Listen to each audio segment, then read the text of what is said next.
नमस्कार, 12 बजे की 12 बड़ी खबरों में आप सभी दर्शकों का स्वागत है और मैं हूं आपके साथ अखंड राय।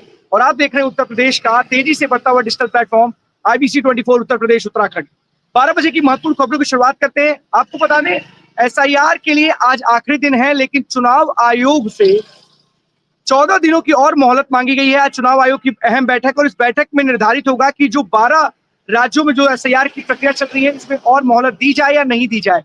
14 दिनों की मोहलत के लिए, क्योंकि करीब अगर उत्तर प्रदेश की बात की जाए तो 2,93,00,000 अभी भी ऐसे फॉर्म है जो नहीं भरे जा सके। कोई एब्सेंट है, कोई अनुपस्थित है या फिर किसी की मृत्यु हो चुकी है, किसी भी कारणवश इसको लेकर के यहाँ के जो मुख्य चुनाव अधिकारी हैं उन्होंने 14 दिनों की और मोहलत मांगी है। फिलहाल देखने वाली बात होगी कि आज जो चुनाव आयोग की बैठक है, इस बैठक में 14 दिन बढ़ते या नहीं बढ़ते, क्योंकि इससे पहले 5 तारीख आखिरी डेट थी और जो आज जो डेडलाइन है वो पूरी होती हुई नजर आ रही है। अब देखने वाली बात होगी कि 14 दिनों की मोहलत और मिलती है या नहीं मिलती है। लेकिन सबसे बड़ी बात है कि SIR की प्रक्रिया पूरे उत्तर प्रदेश में लगातार जारी है और इसको लेकर राजनीति भी जोरों पर है। लगातार एक के बाद जो राजनेता हैं, विपक्ष के राजनेता हैं, वो चुनाव आयोग के साथ साथ बीजेपी पर आरोप लगा रहे हैं और मिली भगत चुनाव आयोग की और बीजेपी की बता रहे हैं। साफ तौर पर समाजवादी पार्टी के राष्ट्रीय अध्यक्ष अखिलेश यादव ने भी SIR को लेकर के तीखा हमला बोला है। उन्होंने बोला है कि SIR के माध्यम से NRC का काम किया जा रहा है। यही नहीं, अखिलेश यादव ने बीजेपी को तीखा हमला बोलते हुए कहा है कि हर गैर कानूनी काम में बीजेपी के लोग शामिल हैं। क्या कुछ कहा है पूर्व CM अखिलेश यादव ने, आपको सुनाते हैं। घुसपैठी है तो उन्हें सरकार को इस्तीफा दे देना चाहिए। अगर घुसपैठी 11 साल के बाद ढूंढ रहे हो आप, तभी मैंने कहा ये SIR नहीं है, NRC है। SIR के बहाने NRC कर रहे हैं। अभी उनको निकाल लें, बाद में हमें PDA वालों को निकाल देंगे। PDA वाले भी याद रखें, जब वोट नहीं बनेगा तो आपका राशन कार्ड गया, फिर आरक्षण छीन लेंगे। कल ही आपने देखा होगा लोकसभा में जब वाइस चांसलर के अपॉइंटमेंट में कितना बीजेपी उछल रही थी। वाइस चांसलर कौन अपॉइंट हो रहे हैं और वो किसको अपॉइंट कर रहे हैं? तो आरक्षण छीना जा रहा है आपका, महंगाई बढ़ाई जा रही है, रुपया कहाँ पहुंच रहा है बताइए आप। $1 में कितना रुपया लग रहा है? अर्थव्यवस्था क्या है आपका? कोई इंडस्ट्री नहीं लग रही और जो मुनाफा कमा रही थी इंडस्ट्री, वो भी सब फेल कर दी इंडस्ट्री। साफ तौर पर समाजवादी पार्टी के मुखिया को सुन सकते थे, किस तरीके से बता रहे हैं कि SIR के जरिए NRC कराने का काम कर रही है। यही नहीं, समाजवादी पार्टी के जो मुखिया है उन्होंने ये भी बोला कि बाबा विदा होने वाले हैं। CM योगी को लेकर के तंज है और उनकी विदाई की बात कर रहे थे प्रमुख समाजवादी पार्टी के प्रमुख अखिलेश यादव। लेकिन साफ तौर पर NRC को लेकर के, SIR को लेकर के जिस विपक्ष को लोगों को जागरूक करने का काम करना चाहिए था, कहीं ना कहीं विपक्ष अपनी जिम्मेदारी से पीछे हटता हुआ नजर आ रहा है और गुमराह करने जैसी बातें कर रहा है। ऐसा तमाम दावे बीजेपी भी करती हुई चली आ रही है। सबसे बड़ी बात है कि लगातार इस तरीके की प्रक्रिया हो रही है और SIR एक ऐसी चीज है, जो भी भारत का निवासी होगा उसके पास तमाम दस्तावेज होंगे। अगर मान लीजिए कि मुझे अपना SIR का डॉक्यूमेंट भरना है, मैं यहाँ का निवासी हूँ, तो मेरा होम टाउन कहीं बलिया में भी है, तो वहां पर मेरे दस्तावेज मेरे बाबा दादी के होंगे या फिर मेरे माँ बाप के, सभी के कहीं ना कहीं डॉक्यूमेंट्स होंगे। तो ये प्रक्रिया घबराने वाली नहीं है। सभी को मिलजुल करके समझना चाहिए कि SIR एक महत्वपूर्ण डॉक्यूमेंट है और आपको इसको फिल जरूर करना चाहिए, आपकी जिम्मेदारी बनती है। फिलहाल इसको लेकर के कहीं ना कहीं राजनीति तेज है और एक दूसरे के ऊपर लगातार आरोप लगाए जा रहे हैं। विपक्ष सरकार पर आरोप लगा रहा है, वहीं जो सत्ता पक्ष है वो सरकार पर जनता को गुमराह करने का आरोप लगा रही है। अब चलते अपने सभी सहयोगियों के पास, एक करके हमारे साथी हमारे साथ जुड़ेंगे, तो आज की बड़ी खबरें उनके शहरों की वो बताएंगे। सबसे पहले हमारे साथ ज्ञानेंद्र जुड़ रहे हैं प्रतापगढ़ से। ज्ञानेंद्र, कौन सी बड़ी खबर है प्रतापगढ़ से आज की? बिल्कुल अखंड, देखिए 1 साल हो गए। मुझे अच्छी तरीके से ये तारीख याद है कि आज ही की तारीख से मैंने स्टार्ट किया था और प्रतापगढ़ के एक एक चीजों को दिखाना स्टार्ट किया था। जिस तरीके से प्रताप का अमला, क्योंकि कुंभ में एक बार लगता है अर्ध कुंभ और महाकुंभ, और अब तो माघ मेला इस बार बहुत ही इंटरेस्टिंग कहा जा रहा है। एक अंदाजा बताया जा रहा है कि 10 करोड़ से 15 करोड़ से ऊपर लोग अब की जो है स्नान के लिए आ सकते हैं। देखिए, मुख्यमंत्री योगी आदित्यनाथ लगातार प्रयागराज का दौरा कर रहे हैं। सबसे महत्वपूर्ण बन जाता है, लगातार मैंने आपको पिछले साल ही बताया था, आज ही के दिन से स्टार्ट किया था और आज से फिर स्टार्ट कर रहा हूँ, क्योंकि महत्वपूर्ण बनता है, क्योंकि ये राष्ट्रीय राजमार्ग है प्रयाग टू अयोध्या। साफ तौर पर ये बहुत ही महत्वपूर्ण स्थान बन जाता है प्रतापगढ़, और इसलिए महत्वपूर्ण बन जाता है क्योंकि मेरी स्टार्टिंग एक तरीके से मैं कह सकता हूँ कि जहां से प्रतापगढ़ जिला स्टार्ट होता है, मैं वहीं पर खड़ा हूँ। मेरे पीछे भगवा चुंगी चौराहा है और मात्र वहां से अगर मैं बात करूं तो 100 मीटर की दूरी पर एक नाले की खोदाई की जा रही है। सोचिए, जो बीच में सड़क के बीचों बीच खुदाई की जा रही है उस नाले का, अब सोचिए परसों देर रात उसका एक तरीके से पूरा का पूरा सीमेंटेड डाला गया। अब वो उसको सूखने में तकरीबन 20 से 25 दिन लग जाएंगे। 3 तारीख से स्नान स्टार्ट है। और ट्रैफिक की बात करें तो पिछले साल भी हमने आपको ट्रैफिक बताया था और मैं खुद पर्सनली कुंभ में जाकर मैंने आपको ट्रैफिक की व्यवस्थाएं दिखाई थी।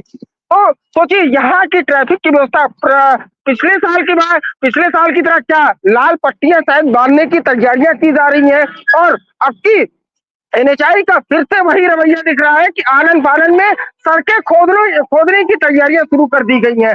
ये 4 लेन पास आउट हो चुका है, कई सौ करोड़ों की लागत से पास आउट हो चुका है। ये अच्छी बात है, प्रतापगढ़ शहर को एक नई सौगात मिली है। लेकिन ये काम जो इतनी देरी से किया जा रहा है, ये काम माघ मेला के स्टार्ट होने से पहले भी शुरू किया जा सकता था।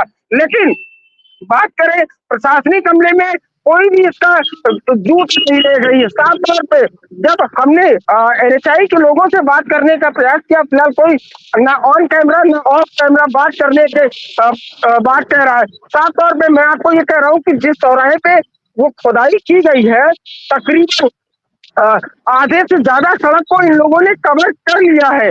और सोचिए तो सबसे ज्यादा जाम वही लगता है।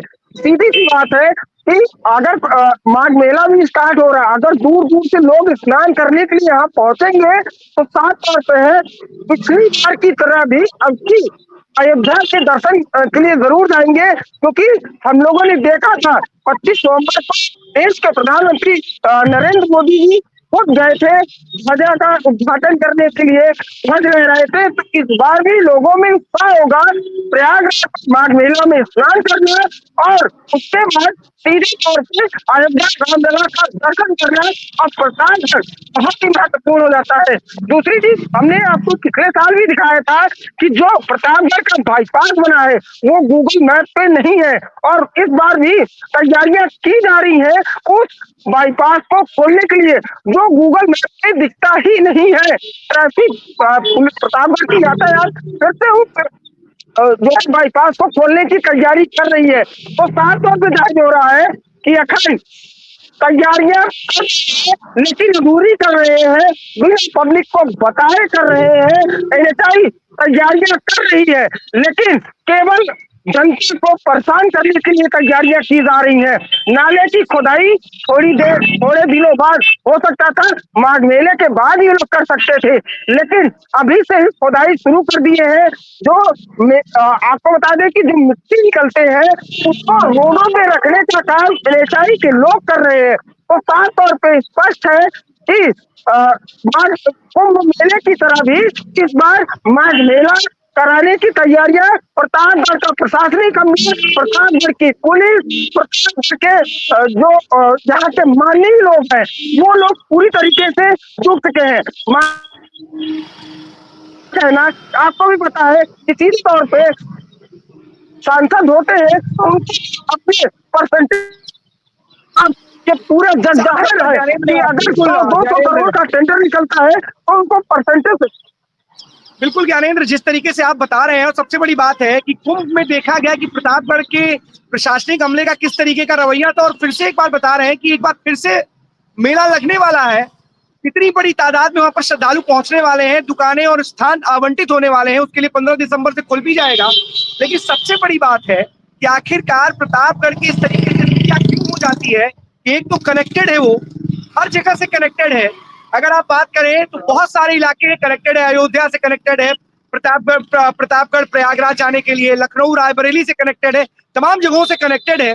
उसके बावजूद वहां पर क्या स्थितियों के इंतजार किया जाता है क्या कि स्थिति में जब कोई महत्वपूर्ण कार्य होने वाला होगा, जब किसी मेले का आयोजन होगा, किसी तीर्थ स्थल का आयोजन होगा, कुछ भी आयोजन होगा तो उस वक्त ही कोई काम कराए जाएंगे, जनता को परेशान किया जाएगा, जनता इसी तरीके से परेशान होती रहेगी। आखिरकार सबसे ज्यादा अगर कोई सफर करता होगा तो प्रतापगढ़ की जनता सफर करती होगी जब इस तरीके की स्थितियां पैदा होती है। वहां पर इस तरीके से बाहरी गाड़ियां आती हैं, लंबा जाम देखने को मिलता है।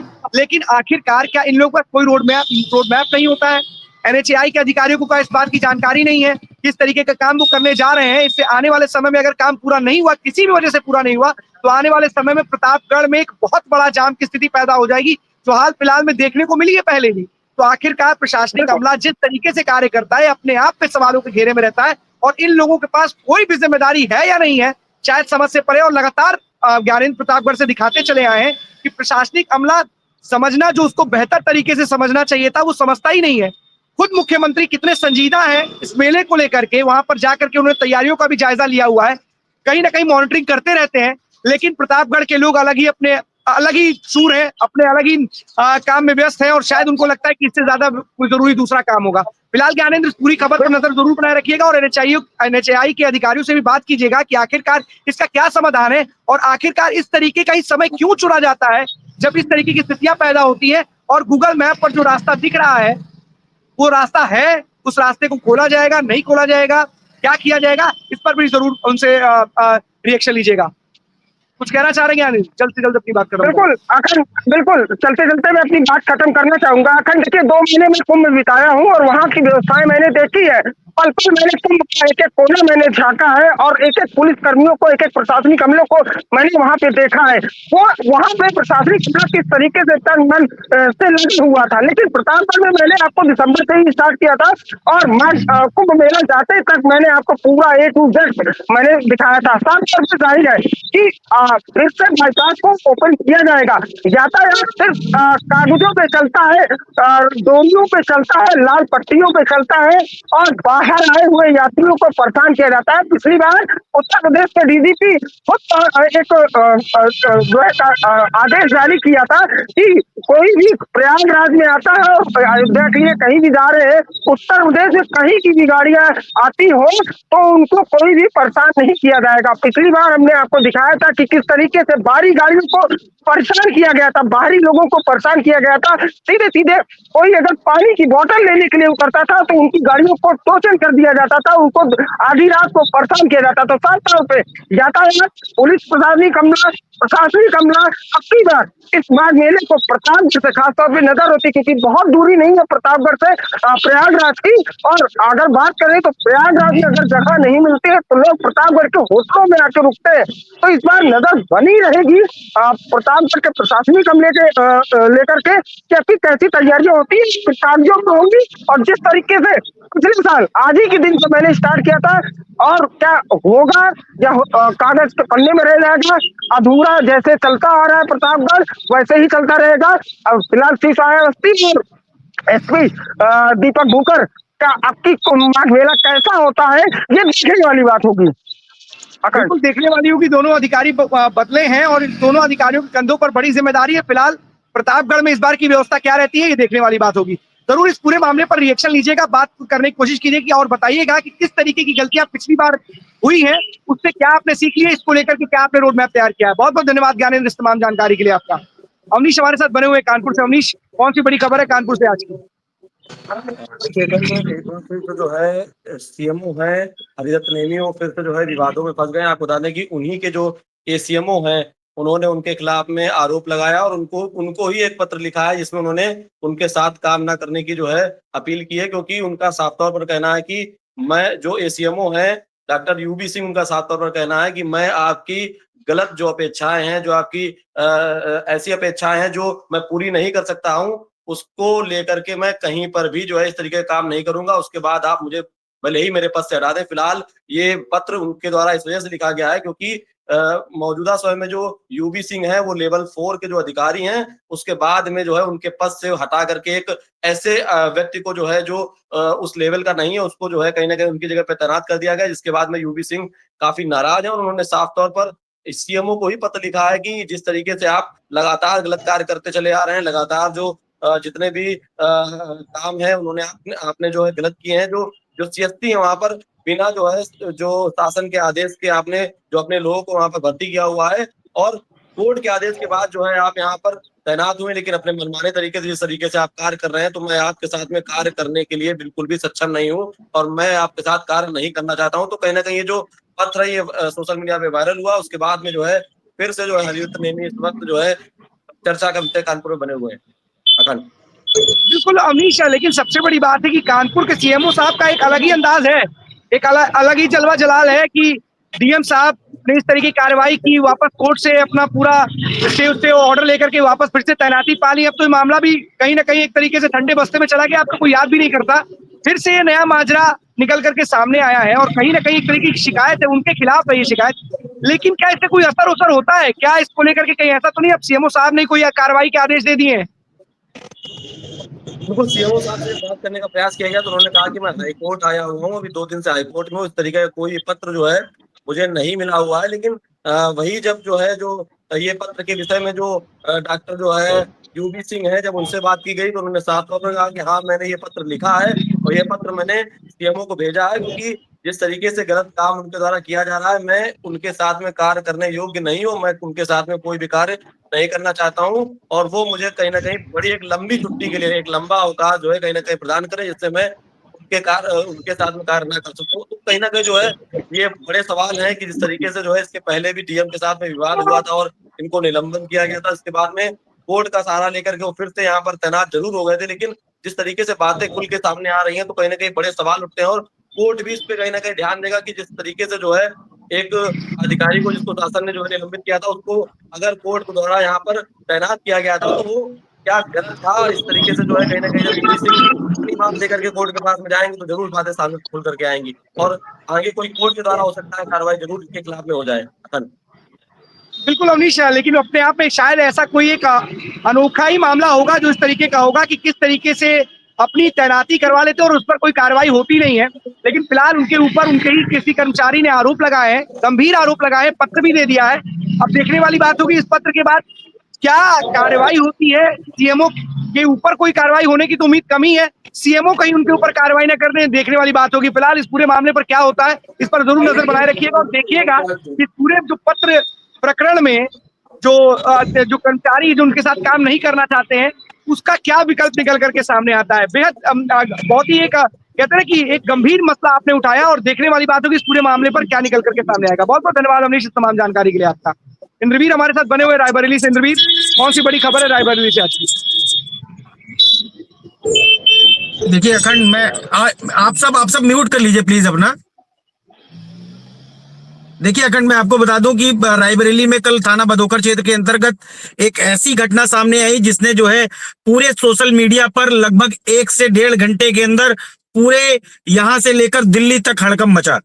और रायबरेली पुलिस, हम कल ही बात कर रहे थे आपसे कि एक ऐसी घटना हुई थी जिसको रायबरेली पुलिस ने बताया कुछ और हुआ कुछ और, लेकिन कल रायबरेली पुलिस की एक और फिर वारदात सामने आई है और वो वारदात ऐसी है जिसे सुन आप भी शायद एक बार हेड्स ऑफ फिर से कहेंगे रायबरेली पुलिस को। क्योंकि एक अधिवक्ता थाना भदोकर क्षेत्र के अंतर्गत सिविल कोर्ट में प्रैक्टिस करते हैं और वो कोर्ट में थे। उनके घर पे उनका एक बेटा और एक बेटी थी, नाबालिग 16 वर्षीय बेटी और बेटा कहीं से खेल के आता है और अपनी मम्मा से कहता है कि मम्मी दीदी नहीं दिखाई दे रही, कह रही नहीं कहीं होगी, आ जाएगी। शाम तक इंतजार किया और उसके बाद वो बेटी नहीं आती है। उसके बाद इंस्टाग्राम पर उस बेटी के इंस्टाग्राम पर माँ की फोन से एक मैसेज आता है, बेटी को बांध करके कुर्सी पे, बेटी को कुर्सी से बांध दिया गया और एक फोटो वायरल किया जाता है और चैटिंग आती है कि आपकी बेटी, मतलब तुम्हारी बेटी, उसकी माँ को मैसेज किया जाता है तुम्हारी बेटी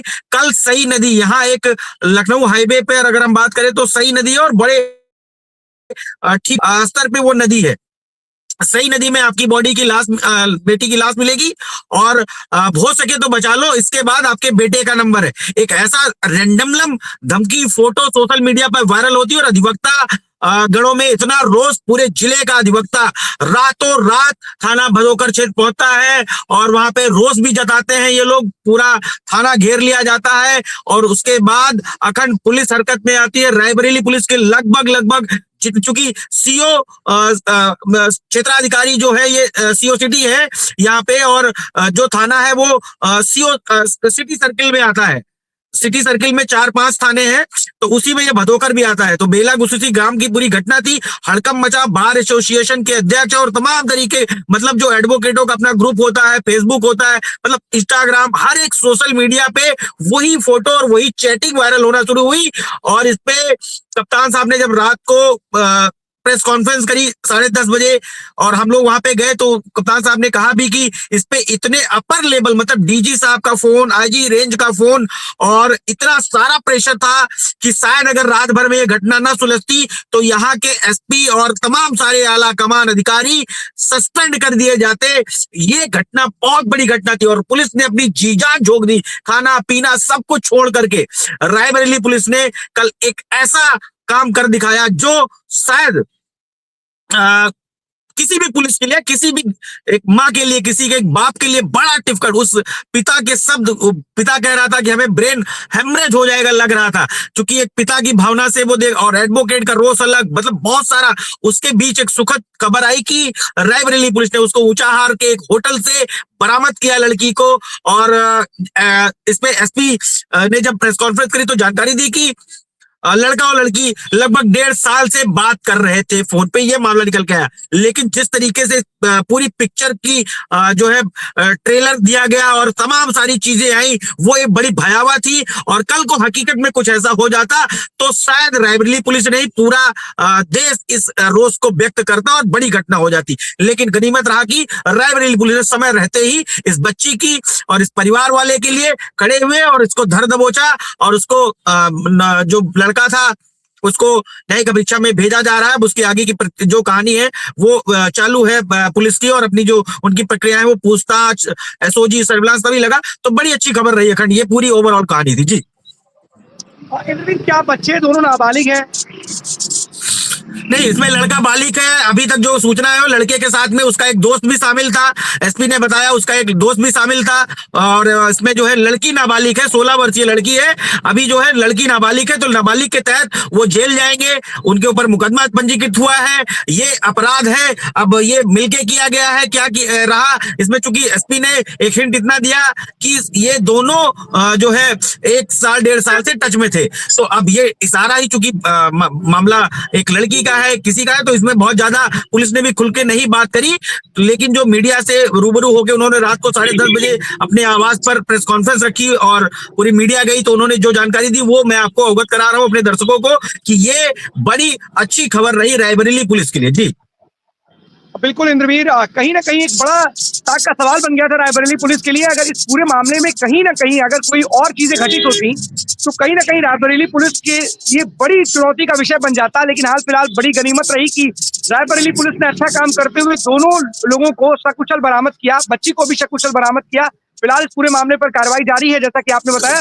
देखने वाली बात होगी इस पूरे मामले में निकल करके क्या आगे सामने आता है। बहुत बहुत धन्यवाद। एक छोटा सा सवाल और एक छोटा मैसेज और दूंगा, क्योंकि एसपी ने एक चीज और कही कि क्या होता है कि जब ऐसे सेंसिटिव मामले होते हैं और जब चूंकि खबर चली कि बच्ची को घर से अगवा किया गया, और अगवा ही किया गया, ये भी फैक्ट है, इसको अपहरण किया गया, घर से इसका अपहरण हुआ बच्ची का, और अपहरण इसको चूंकि घर में थी, घर से उठाया गया, दोनों लोगों ने घर से उठाया। अब वो बच्ची की सहमत थी नहीं थी इस पे हम कोई टिप्पणी नहीं करना चाहते, ना हम करेंगे। लेकिन ये अपहरण का ब्रेकिंग चली कि ट्यूशन पढ़ने गई हुई बच्ची को अपहरण किया गया और इस तरीके की, उसके बाद अपहरण के बाद फोटो आना शुरू हुई। तो इस पे क्या हुआ, ज्यादा मीडिया ने इसको हाइप नहीं दिया खंड। लेकिन जिस तरीके से सोशल मीडिया पे वायरल हुआ, ऐसे ही हमने कई सारे जगहों पर ऐसी घटनाएं देखी हैं कि मीडिया के हाइप देने, कभी कभी क्या होता है कुछ चीजें ज्यादा हो जाने से नुकसान हो जाता है। तो ऐसे ही ये घटना हमने देखी भी थी और ये मैसेज भी हमारा कि कभी ऐसी घटनाएं हो जाए तो बहुत ज्यादा उसको तूल नहीं देना चाहिए। क्योंकि एक ऐसी घटना हुई थी जिसमें डर की वजह से उस व्यक्ति ने, जिसने अपहरण किया था, उस किसी एक आदमी की जान ले ली थी कि मैं डर गया था, उसका ऐसा बयान आया है। और ये कहाँ की घटना है, ये सत्य घटना बता रहा हूं मैं। तो ऐसी घटनाएं भी हो जाती है कि डर की वजह से भी ऐसी। तो गनीमत रहा कि सब सकुशल रहा, तो ये बड़ा अच्छा रहा खंड जी। बिल्कुल सही बात है। देखिए, लगातार योगी सरकार महिलाओं के खिलाफ हो रहे अपराध को गंभीरता से लेती है और उसमें कड़ी कार्रवाई के भी संदेश तो आदेश दिए गए हैं योगी सरकार की तरफ से साफ तौर पर। और जिस तरीके से आपने बताया भी कि जैसे ही ये खबर फैलती है वैसे ही अधिकारियों के, बड़े बड़े अधिकारियों के फोन आने शुरू हो जाते हैं और इस पूरे मामले पर कार्रवाई की बात कही जाती है। फिलहाल बड़ी अच्छी खबर रही, क्योंकि जिस तरीके से नवीन बताते भी हैं कि रायबरेली के एसपी किसी भी काम को बड़ी संजीदगी के साथ और गंभीरता के साथ करते हैं, उसी का नतीजा है कि जो बच्ची है वो सकुशल बरामद हुई है। फिलहाल आगे की कार्रवाई के लिए इंतजार करेंगे, आगे की अपडेट के लिए नवीन बताते रहेंगे। बहुत बहुत धन्यवाद नवीन, तमाम जानकारी के लिए आपका। आदर्श हमारे साथ बने हुए हैं हरदोई से। आदर्श, कौन सी बड़ी खबर है? अखंड आज हम बताना चाहेंगे, हम हरदोई के नवीन सब्जी मंडी में खड़े हैं और हमारे पीछे आप देख सकते हैं ये कांटा, ये करीब 8 महीने से ज्यादा हो गया है, खराब पड़ा हुआ है। देखिए ये देखिए, और यहाँ की एक तो अधिकारी लापरवाही दिखाएं कि इसको खड़ा कर दिया गया है। ये आप लाइव तस्वीर देख सकते हैं। ये अगर जैसे कोई वाहन गुजरता है तो इसमें टक्कर लग के चोट भी लग सकती है, क्योंकि ये सरकारी कांटा लेकिन अभी तक बनाया नहीं जा सका है। और ये दूसरी बात हम बताएं कि इधर से ट्रक भी निकलते हैं, सरकारी खरीद भी इस कांटे पर होती है, लेकिन 8 महीने से ज्यादा हो चुका है इस कांटे को। अभी तक, इससे पहले भी हमने दिखलाया था, लेकिन अभी तक यहाँ पर कोई भी इस कांटे को नहीं बनाया गया है। कहीं यहाँ ये अधिकारियों की लापरवाही दिखाई दे रही। और एक अधिकारी अभी अंदर बैठे हुए हैं, क्योंकि मैं अंदर जाऊंगा, हो सकता है वो मुझसे नाराजगी हो जाए, लेकिन हम अंदर घुसेंगे और उनसे पूछेंगे, सर ये कांटा खराब पड़ा, इसको लेकर आप क्या कहेंगे। चलिए हम अंदर चलते बात करते हैं। ये अधिकारी का ऑफिस बना हुआ, हम पहुंच रहे हैं। सर एक सेकंड, सर एक सेकंड, हमारा दर्द हो रहे बाबू, पेट यार। ये बस अब एक शब्द, तो हम क्या बताएंगे, कांटे वाले बताएंगे कि हम नहीं बताएंगे? सर, आप किस पद पर हैं जरा पूछेंगे। अरे हम बता रहे, तो कांटा वाला आने दीजिए, वो बताएगा। हमारा वैसे दर्द हो रहा है। आप किस पद पर हो? आप किस पद पर हो यहाँ पर? जी, मंडी सहायक है। तो सर ये कांटा सब 8 दिन खराब पड़ा है और इसमें तौल सरकारी होती है। चलिए सर, ये बोलने के खैर तैयार करे, पेट में दर्द हो रहा है, बस अधिकारी बैठे हैं जी। इनका कहना है कि मंडी जो है सचिव यहाँ पर आएंगे, वो बताएंगे, लेकिन हम आपको दिखलाना फिर भी ये तस्वीरें हम आपको दिखाएंगे। ये तस्वीरें काफी कुछ बयां कर रही है। ये धर्म कांटा लगा हुआ है। इस धर्म कांटे को करीब 8 महीने से ऊपर हो चुका है, ये टूटा पड़ा है। देखिए ये, और अगर यहाँ पर कोई वाहन निकलेगा तो निश्चित कोई ना कोई हादसा हो सकता है। ये आप लाइव तस्वीर देखते हैं, ये पूरा टूटा पड़ा देखिए। लेकिन अधिकारियों को यहाँ पर एक लापरवाही दिखाई दे रही है, क्योंकि आज यहाँ पर लखनऊ से कमिश्नर आने वाले हैं और आज यहाँ पर सफाई भी हो रही है, जबकि यहाँ कोई कभी सफाई नहीं होती है। और आज मंडी पूरी साफ की जा रही है। लेकिन जी आदर्श उनसे पूछिए तो कम से कम कि अरे सर ठीक है, आपकी अगर जिम्मेदारी नहीं है तो किसकी जिम्मेदारी, कौन सही कराए, कोई तो जिम्मेदार होगा। उसको आप दिखाई नहीं देता। आपने कोई शिकायत की कि आपके सामने है, आप जहाँ बैठे वहां से कुछ दूरी पर है, आपकी नजरों के सामने है, आपने किसी शिकायत की है? अगर किसी को नहीं दिखाई दे रहा, आपको दिखाई तो दे रहा है। आपने किसी जिम्मेदार उससे आपने बात की? सर हमारे सामने गार्ड है, मैं गार्ड से जानकारी छोड़कर अरे एक सेकंड सुनिए, एक सेकंड सर, एक सेकंड। चैनल हमारा लाइव चल रहा है टेलीविजन पर, आप आ जाइए। 1-2 सुनिए सर, एक सेकंड प्लीज। ये कांटा सर खराब पड़ा, आप मुझे मालूम कल आए हैं सर, यहाँ करीब 8 महीने हो गए हैं। तो सर यह कांटा खराब, क्या आप लोग कभी कोई बात की सर? जो बोल दीजिएगा, क्या तस्वीर है, बोल दीजिए। ऐसी तस्वीर है कि नजरों के सामने है सब कुछ, और इसके लिए भी किसका इंतजार है? तो इसका गया, कह रहे हैं प्रस्ताव तो इसका गया। सर यही बोल दीजिए, प्रस्ताव गया, बस हम इतने सुनना थे सर। कब गया है सर? ये कांटा खराब पड़ा, कब से खराब पड़ा, क्या प्रस्ताव? जी हम नए हैं, बता रहे हैं, मेरी बात सुनिए।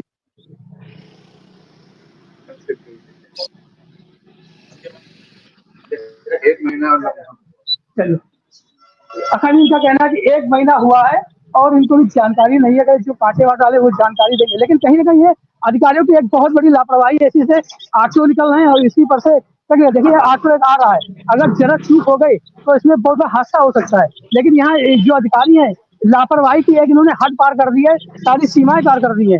लेकिन इस कांटे को लेकर अभी तक सही नहीं किया गया, जबकि 8 महीना हो चुका है। और यदि आज यहाँ पर कमिश्नर नहीं आते तो हो सकता है यहाँ सफाई भी नहीं हो रही होती। जी अखंड, दिक्कत ये है ना कि नजरों के सामने भी इस तरीके की चीजें दिख रही हैं, पर लापरवाही इतनी है कि उसके लिए प्रस्ताव गया है, ना जाने वो प्रस्ताव कब पास होकर के आएगा। मैं ये भी मान सकता हूँ, हो सकता हो, बिल्कुल उनकी बात सत्य भी हो कि प्रस्ताव दिया हो।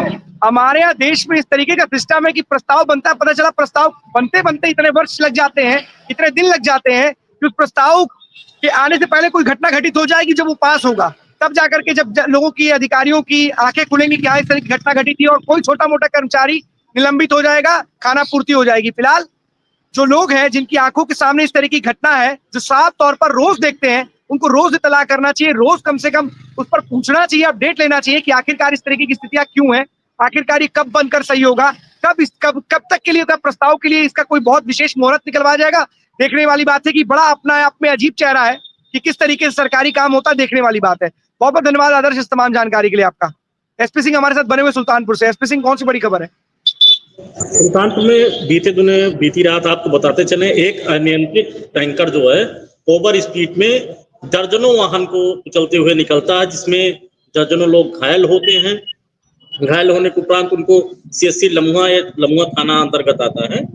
ये लखनऊ बनारस वाया 4 लाइन जो बना हुआ है, उसी की घटना है। बेंदुपारा ग्राम से रहा है, उसी के पास ये नियंत्रित टैंकर जो जाता है और रौंदता हुआ दर्जनों वाहनों को रौंदता हुआ जाता है, और उसमें दर्जनों आदमी घायल होते हैं।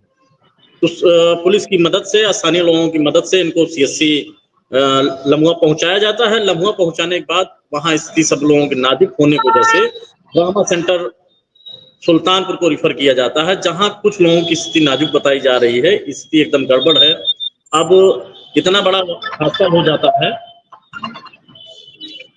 ये एक सवाल है कि अनियंत्रित ओवर स्पीड या सुल्तानपुर जनपद में और अमेठी जनपद में तो ओवरलोड वाहनों का चलना और दूसरा ओवर स्पीड में चलना, ये सबसे बड़ी समस्या सुल्तानपुर जनपद में बनी हुई है।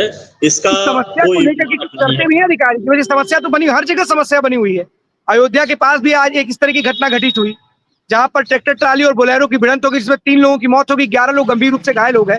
तो तमाम जगहों से इस तरह की खबरें आती है। पर डे ऐसी घटनाएं हो रही हैं, लगातार एक के बाद इस तरीके की सड़क दुर्घटनाएं होती है, पर उससे कुछ जागते उगते, उससे कुछ सीख उक लेते हैं, बस केवल और केवल घटना हो जाती है, अखबार में आ जाता है, लोगों को अस्पताल तक पहुंचा दिया जाता है, कुछ लोग मृत हो जाते हैं, बता दिया जाता है, कुछ मुआवजा मिल जाएगा, खत्म हो जाएगी कहानी। मतलब कोई जागरूकता अभियान या कुछ तरीके का कोई कार्य जहां पर इस तरीके के पॉइंट्स कुछ इंडिकेट किए गए हैं, जहां पर इस तरह की घटनाएं घटित होती, लगातार देखा जाता है कि एक्सप्रेस वे हो, हाईवे हो या फिर कोई रोड हो, जो लगातार जहां पर भारी भरकम गाड़ियां निकलती, वहां पर कुछ ऐसे चिन्हित स्पॉट्स होते हैं जहां पर एक्सीडेंट अधिकतर होते हैं।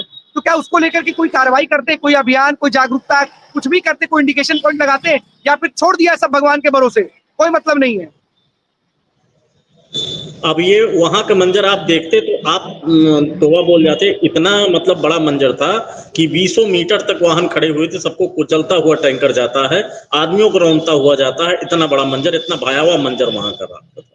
ऐसे भयावह मंजर के लिए आखिरकार जिम्मेदार कौन है? अगर वो टैंकर वाला भी है, ओवर स्पीडिंग के लिए लगातार कैमरों से निगरानी की बात की जाती है, पर उस कैमरे की निगरानी का मुख्य उद्देश्य क्या है? केवल चालान भर काटना, बस चालान काट दिया, हो गया, कहानी खत्म। इस तरीके से भारी भरकम वाहन लगातार सड़कों पर मौत दौड़ती हुई नजर आती है। ये मौत दौड़ रही है, ये गाड़ी नहीं है, वाहन नहीं दौड़ रहे हैं, ये मौत दौड़ रही है। सीधे तौर पर कहीं ना कहीं अपने कुछ लोगों को शिकार करती है, उनको मौत के आगोश में लेके चली जाती है, उनको कुचलती हुई चली जाती है, उनको रोनते हुए चली जाती है, पर लोगों को दिखता नहीं है, या अधिकारियों को दिखता नहीं है कि कुछ ना कुछ ऐसे काम करने चाहिए, ऐसे कुछ ना कुछ इन लोगों के ऊपर जो इस तरीके के भारी वाहन को लगातार सड़कों पर मौत की रफ्तार के साथ दौड़ाते हैं कि लोगों को कुचलते हुए निकल जाए, तो उनके ऊपर केवल एक कार्रवाई की जाती है, केवल और केवल किस चीज की? चालान की कार्रवाई। क्या होता है उससे? कुछ होता है क्या? लोगों की जिंदगी वापस आती है?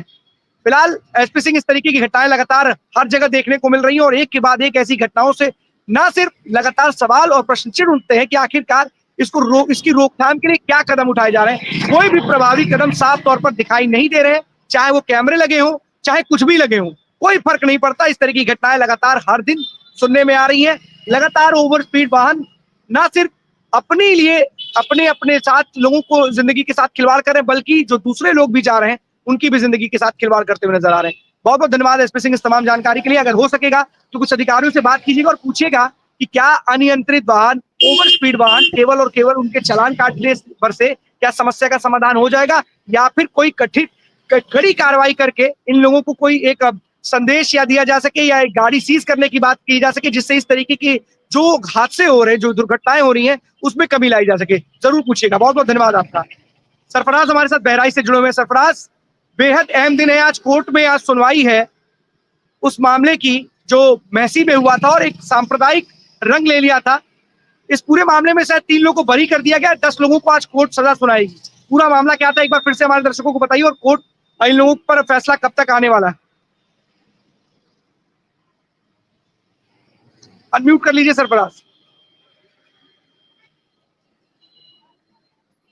जी अखंड जी, आपको बता दें आज जो फैसला आने वाला है उसमें काफी भारी संख्या में लोग एकजुट भी हैं, और जो मिश्रा जी की जो वाइफ है उनका ये कहना है कि उन लोगों को फांसी दी जाए। अब देखना है कि आखिर न्यायालय क्या कार्रवाई करता है, कैसी सजा देता है। लेकिन उनकी जो मांग है, उनकी वाइफ की, उनकी पत्नी की, तो वो चाहती है कि इन लोगों को फांसी की सजा हो। जी बिल्कुल बिल्कुल सरफराज, क्योंकि बहराइच के महाराजगंज में बहसी में जो हालात जी हुए थे, जो इस तरीके की घटनाक्रम हुआ, तो उसके बाद एक तरीके से सांप्रदायिक तनाव कहीं ना कहीं पूरे प्रदेश ही नहीं पूरे देश में कहीं ना कहीं बिगड़ता हुआ नजर आ रहा था। और इस पूरे मामले में कहीं ना कहीं जांच हुई और इस पूरे मामले में 10 लोग दोषी करार दिए गए हैं, जो जानकारी है, और 10 लोगों को सजा हो सकती है। बिल्कुल सरफराज बता रहे हैं कि जो पत्नी की मांग है कि इन लोगों को फांसी की सजा दी जाए, लेकिन फिलहाल इस पूरे मामले में किस तरीके की सजा कोर्ट सुनाता है, ये देखने वाली बात होगी। आज फिर से बहराइच के महाराजगंज में मसी में जो घटना घटित हुई थी, एक बार फिर से उस घटना की जो सजा सुनाएगा कोर्ट, उसके बाद कहीं ना कहीं एक बार फिर से उसकी यादें ताजा हो जाएंगी। और जिस तरीके से घटना घटित हुई थी, पूरे देश में इसकी चर्चा थी, और जिस तरीके का पूरा ये कांड था, कहीं ना कहीं एक तरीके से चर्चा का विषय बना हुआ था। और आज इसी मामले में, जैसा कि सरफराज ने बताया, कि आज इसी मामले में कोर्ट 10 आरोपियों के खिलाफ सजा सुनाएगी। अब देखने वाली बात होगी कि सजा किस तरीके की कोर्ट सुनाती है, उम्र कैद की सजा सुनाती है या कुछ और सजा सुनाती है। सरफराज, बहुत बहुत धन्यवाद आपका तमाम जानकारी के लिए। एक और आप खबर बता दें कि संसद में ई सिगरेट पीने की बात सामने आ रही, एक सांसद के, जिसके बाद स्पीकर ने कार्रवाई की बात की। आप सोचिए कि संसद जैसी पवित्र जगह पर इस तरीके का कारनामा अगर सांसद के द्वारा किया जाए तो अपने आप में सवाल खड़े होते हैं। अब स्पीकर इस पर किस तरीके की कार्रवाई करते हैं, देखने वाली बात होगी। तो 12 बजे 12 बड़ी खबरों में आज के लिए बस इतना ही। कल हम आपके सामने फिर से होंगे आगे, तब तक ले दीजिए हमें इजाजत। धन्यवाद।